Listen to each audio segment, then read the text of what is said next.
Merci. Merci, déjà moi je tiens à vous féliciter pour l'initiative parce que c'est ce genre justement de plateforme-là dont l'Afrique en général et la Côte d'Ivoire en particulier a besoin. Ce genre de contenu éducatif qui permettent à certaines personnes d'avoir une meilleure visibilité ou une clarté de vision sur leur parcours entrepreneurial en ayant des références. Et je suis totalement à votre disposition parce que c'est des sujets qui m'intéressent et desquels nous devons tous nous y engager. Qui est vraiment monsieur Fofana? Ah ben, je ne sais pas. Où avez-vous grandi, votre enfance? On veut vivre un peu cette partie. J'ai eu la chance, j'ai eu beaucoup de chance dans ma vie. Je ne viens pas d'un milieu modeste, je tiens à le dire. Ça, c'est la grâce que Dieu m'a faite.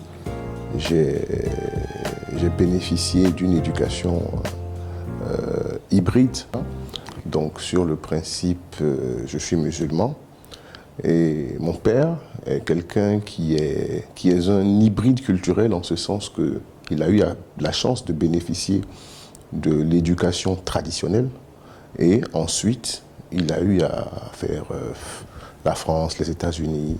Donc, il a eu aussi à s'approprier la culture occidentale. Et lorsqu'il rentre à Abidjan, en Côte d'Ivoire, lorsqu'il a des enfants, il a une famille, c'est cette éducation hybride-là qu'il leur transmet. J'ai fait une école catholique.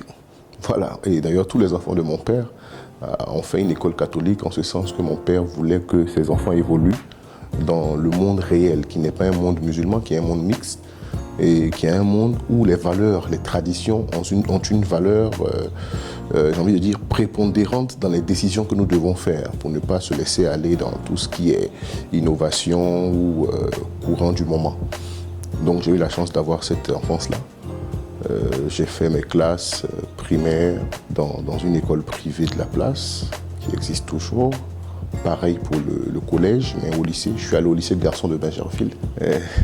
C'était une espèce d'expédition punitive de la part de mon père parce que, ma foi, j'étais un enfant très calme, je n'étais pas troublant. Vraiment? Oui. Mes promotionnaires sont encore en vie. Hein.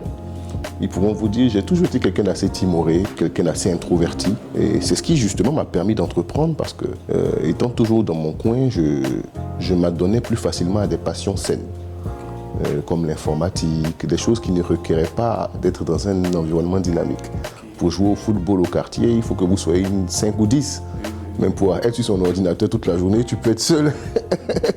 Donc j'ai commencé à m'adonner à ce genre de choses et j'ai vraiment été victime de l'influence de mon frère aîné, Aboubacar Fofana, qui depuis moi tout petit a toujours été un passionné de l'informatique.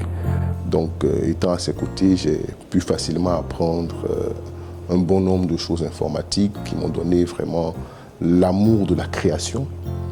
Ça a débouché sur des compétences de designer que j'ai pu avoir, qui m'ont ouvert justement les portes du travail. Mes premiers emplois étaient en qualité de designer, infographe. Dans le temps, il y avait, je peux citer, ça n'existe plus, dans le temps, il y avait le journal Prestige Magazine, où mon aîné Guillaume Vergès, dans le temps, était directeur de publication, a bien voulu me faire confiance en me confiant la tâche de l'infographie.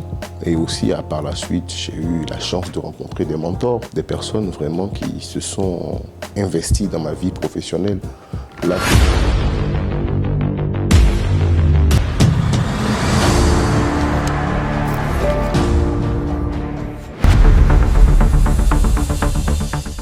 Là, tout de suite, je pense à Kader Djiré.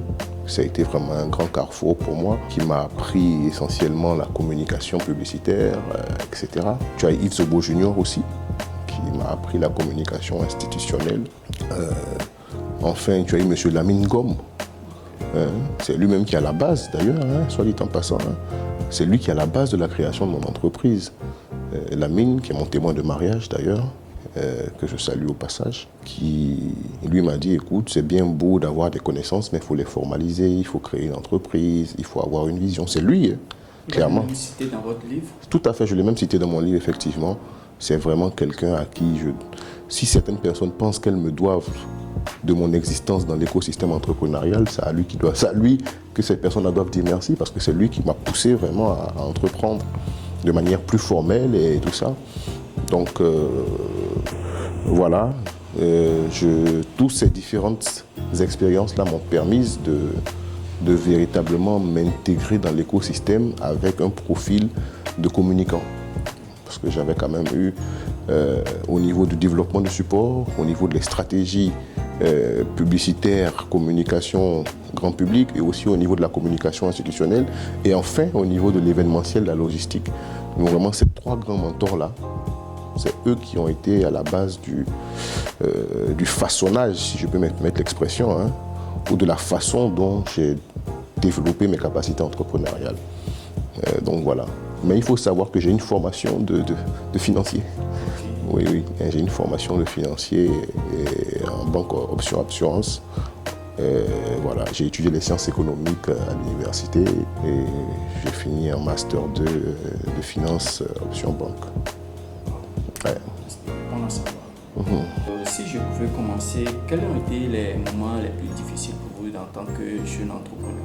Parce que bien vrai qu'on vous voit qu'une personne réussit, on peut imaginer ce que vous avez déjà parcouru.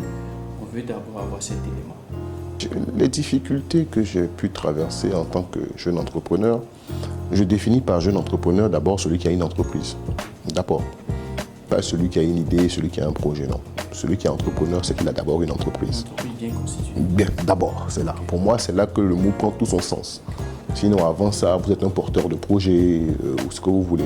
Mais vous devenez un entrepreneur quand vous avez une entreprise légalement constituée, pour moi. Donc, si je veux parler de mes premières difficultés en qualité de jeune entrepreneur, sachant que j'ai déclaré mon entreprise officiellement 4 ans après sa création officieuse, sinon après sa mise en fonction, ma première difficulté, c'était moi-même.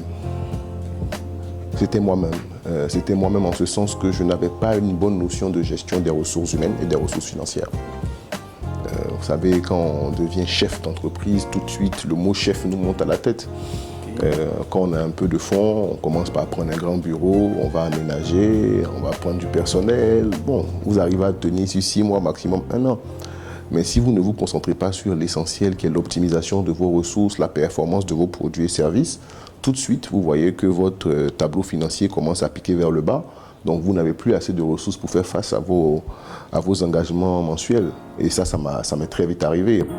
Ça m'est très vite arrivé parce que moi, avant de créer officiellement mon entreprise, moi, je travaillais dans une entreprise dans le groupe Coneco, un grand groupe qui avait plusieurs filiales, dont j'étais directeur général adjoint. Et donc, quand je pars de là, je pars avec une petite enveloppe conséquente.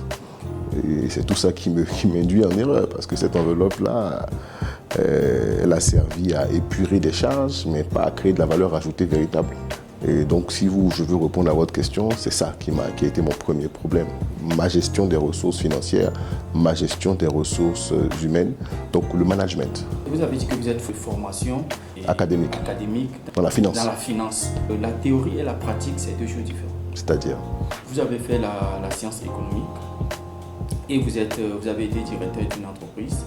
Qu'est-ce qui a été les difficultés pour que vous n'avez pas pu tirer des bons...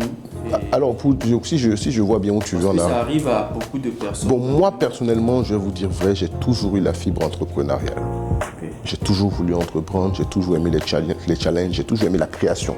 Comme je vous ai dit tout à l'heure, depuis très tôt, depuis mes 14, 15 ans, mon frère Aboubacar m'a transmis le virus de la création. Ouais, franchement, ça, j'avoue. Et pour la petite anecdote, j'ai fait mon premier million à 16 ans.